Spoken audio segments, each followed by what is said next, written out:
आज की वीडियो जो है वो एक इन्फॉर्मेटिव वीडियो रहेगी, जिसके अंदर मैं आपको बताऊंगा कि हरियाणा गवर्नमेंट की अफोर्डेबल हाउसिंग स्कीम के अंदर कैसे फॉर्म फिल किया जाता है या कैसे अप्लाई किया जाता है फ्लैट्स के अंदर, जिससे कि आपको इन फ्यूचर कभी भी जब अफोर्डेबल हाउसिंग के अपार्टमेंट्स वगैरह निकले हरियाणा में, तो आपको किसी की मदद ना लेनी पड़े, आप खुद से ही फॉर्म वगैरह फिल कर पाओ कि क्या क्या डॉक्यूमेंट्स रिक्वायर्ड होते हैं, कितनी इसके अंदर पेमेंट जाएगी। तो आप वीडियो के अंत तक जरूर बने रहिएगा पूरी डिटेल के लिए। तो आइए वीडियो शुरू करते हैं।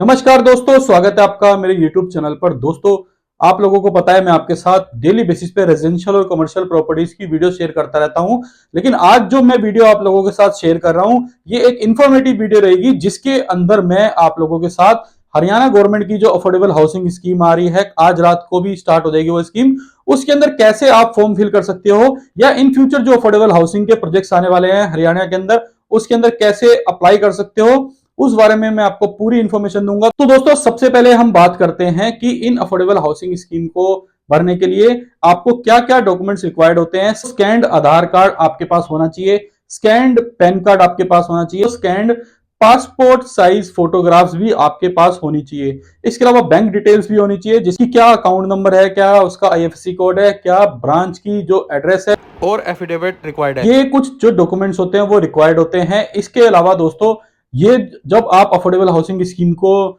भरते हो या अप्लाई करते हो, तो ये जो प्रोसेस है दो फेसेस में होती है। एक फेस तो दोस्तों वो होता है जिसके अंदर आपको पहले रजिस्ट्रेशन करनी होती है। रजिस्ट्रेशन दोस्तों फ्री ऑफ कॉस्ट होती है। रजिस्ट्रेशन में आपका कोई भी चार्ज नहीं जाता। जो 590 का भी चार्ज है वो फीस वगैरह का वो बाद में जाता है। पहले आपको ये पोर्टल पे लॉगिन करना पड़ता है। पहले आप गूगल पर जाकर लिखते हो टीसीपी हरियाणा या हरियाणा टीसीपी, तो आपको ये जो स्लाइड देखने को मिलेगी टीसीपी हरियाणा के नाम से, इसके ऊपर आप क्लिक करोगे। जैसे ही आप इसके ऊपर क्लिक करते हो तो आपको इसके अंदर अदर ऑप्शंस भी देखने को मिलेंगे। ये एक ऐड आ रही होगी, ऐड को आप हटाते हैं जब, तो आपके सामने आपको लेफ्ट और राइट साइड पे कई सारे ऑप्शंस देखने को मिलेंगे। राइट साइड पे आपको new user register, user login, ये सारी चीज़ें मिलेंगी। आपको apply online for a E draw application allotment of, ये जो आपको दिख रहा है राइट हैंड साइड पे नीचे से दूसरा ऑप्शन, इसके ऊपर आपको क्लिक करना है, तो आपको ये स्लाइड देखने को मिलेगी। दोस्तों, आज के टाइम में अफोर्डेबल सेगमेंट में सिर्फ और सिर्फ एक ही जो प्रोजेक्ट है वही आया हुआ है, जो कि श्रीफ्लेक्स सिटी के नाम से है, जिसकी की एप्लीकेशन आज यानी 2 मई 2024 को स्टार्ट हो जाएगी रात को 12 बजे के बाद। तो इसके अंदर ही आप अप्लाई कर सकते हैं। आज के टाइम में ज़्यादा ऑप्शन नहीं है अवेलेबल। अगर और भी कई प्रोजेक्ट्स के अगर ऑप्शन होते तो वो भी आपको यहाँ दिख जाते। तो इसका मतलब आज के टाइम में अफोर्डेबल हाउसिंग का एक ही प्रोजेक्ट आप लोगों के लिए चल रहा है। ये है इस प्रोजेक्ट की पूरी डिटेल। अगर आप डिटेल पे क्लिक करेंगे तो आपको ये सारी प्रोजेक्ट की डिटेल मिल जाएंगी। दोस्तों, ये एक रेरा सर्टिफाइड प्रोजेक्ट है, जिसके अंदर लाइसेंस वगैरह सब कुछ आया हुआ है। इसके अंदर सारा लिखा होगा कि कितने एरिया की ये लैंड है, कितने टावर्स हैं, किस किस साइज के अपार्टमेंट्स मिल रहे हैं। यहाँ पे आपको 2 BHK के अंदर 3 तरह की कैटेगरीज मिल रही हैं, जिसके अंदर आपको थोड़ा बहुत एरिया के अंदर वेरिएशन देखने को मिलेगा। तो इससे आप क्लियर कर सकते हैं कि किस एरिया के अंदर आपको अप्लाई करना चाहिए। और ये अगर आप इसका ब्रोशर वगैरह देखना चाहते हैं तो डाउनलोड वगैरह का ऑप्शन भी आपको दिख रहा होगा। इसके अलावा दोस्तों, अब हम चलते हैं होम बटन को प्रेस करते हैं, और होम बटन से अब हम चलते हैं यूजर लॉगिन की तरफ। उसके बाद दोस्तों, सबसे पहले हम रजिस्ट्रेशन अपना जो फेज है वो कंप्लीट करते हैं। दोस्तों, अभी राइट हैंड साइड पे आपको अप्लाई का ऑप्शन नहीं दिख रहा, क्योंकि अभी ये प्रोजेक्ट लाइव नहीं हुआ है। जब ये प्रोजेक्ट लाइव हो जाएगा तो इसके अंदर आपको detail of draw, building plan and brochure के आपको अप्लाई का ऑप्शन भी देखने को मिलेगा।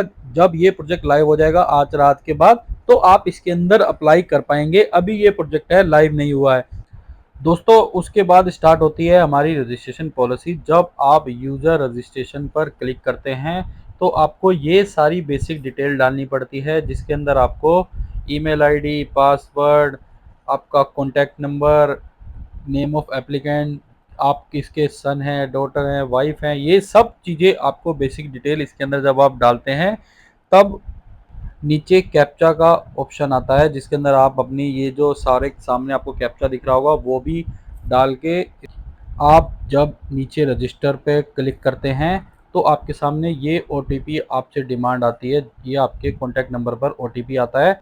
इसके बाद दोस्तों, आपको ये सारी डिटेल्स का ऑप्शन दिखता है, जिसके अंदर आप अपनी सारी बेसिक डिटेल डालते हैं।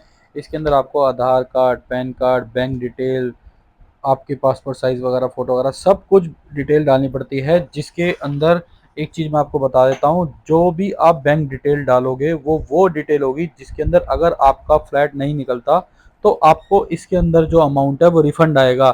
आप पेमेंट किसी भी अकाउंट कर सकते हो, मैं आपको एक बार फिर बता देता हूँ, आप पेमेंट किसी भी अकाउंट से कर सकते हो, लेकिन आपको जो रिफ़ंड आएगा वो उसी अकाउंट में आएगा जिसकी बैंक डिटेल आपने यहाँ पर डाली होगी। बैंक डिटेल के अंदर आपको अकाउंट नंबर, आईएफएससी कोड, इसके अलावा जो ब्रांच है उसका एड्रेस वगैरह भी सब कुछ डालना पड़ेगा।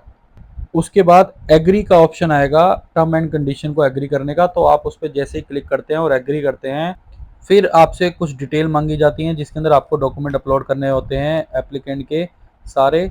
तो उसके बाद आपको सबसे पहले एप्लीकेंट का आधार कार्ड जो है वो अपलोड करना होता है।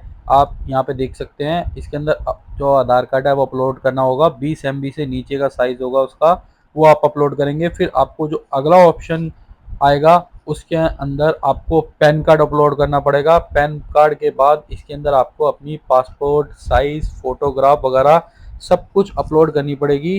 यहाँ पे दोस्तों एक चीज़ और मैं ध्यान दे देता हूँ, अगर आपने अभी तक की कोई भी इन्फॉर्मेशन गलत भरी होगी या गलती हो गई होगी आपसे, तो यहाँ पे एडिट का ऑप्शन आपको लगातार नीचे दिखता रहेगा। आप उसके अंदर कभी भी एडिट कर सकते हैं जब तक आप इसके अंदर पूरी तरह से रजिस्टर नहीं हो गए।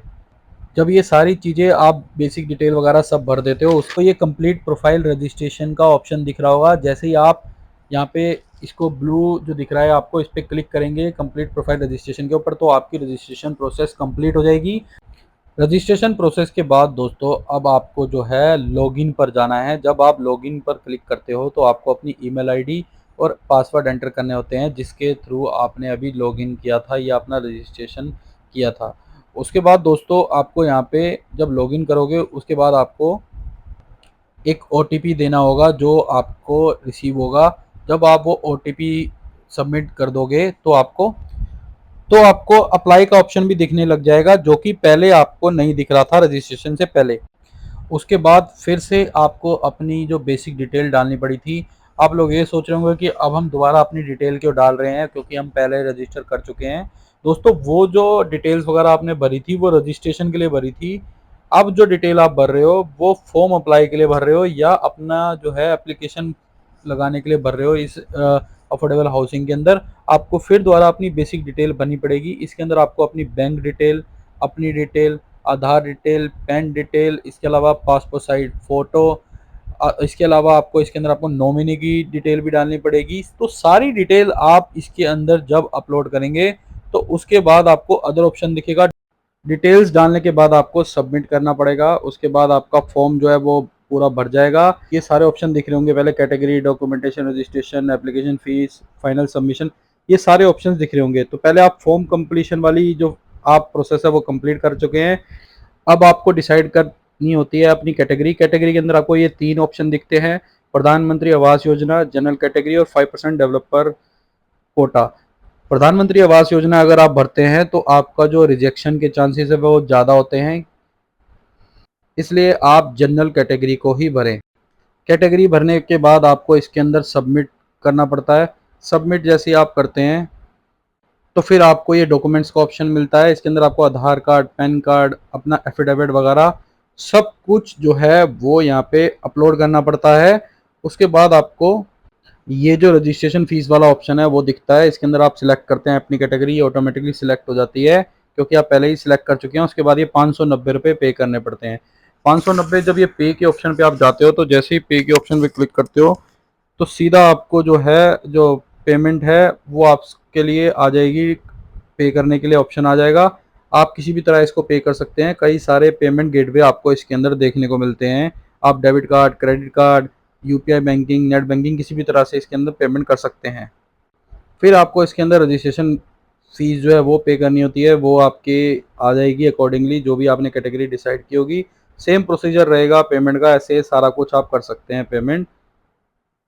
उसके बाद फाइनल सबमिशन का आपको ऑप्शन दिख रहा होगा, जैसे ही आप इस पर क्लिक करते हैं तो आपकी जो एप्लीकेशन है वो सबमिट हो जाती है। आपने देखा कि किस तरह ये जो अफोर्डेबल हाउसिंग की स्कीम है उसके अंदर आप अप्लाई कर सकते हो। तो अगर आपको ये वीडियो इन्फॉर्मेटिव लगी हो तो लाइक एंड शेयर जरूर करिएगा, चैनल को आप सब्सक्राइब कर लीजिएगा।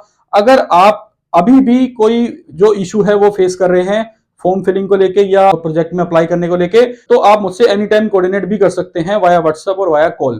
तो मिलते हैं दोस्तों नई वीडियो में नई प्रॉपर्टी के साथ। धन्यवाद।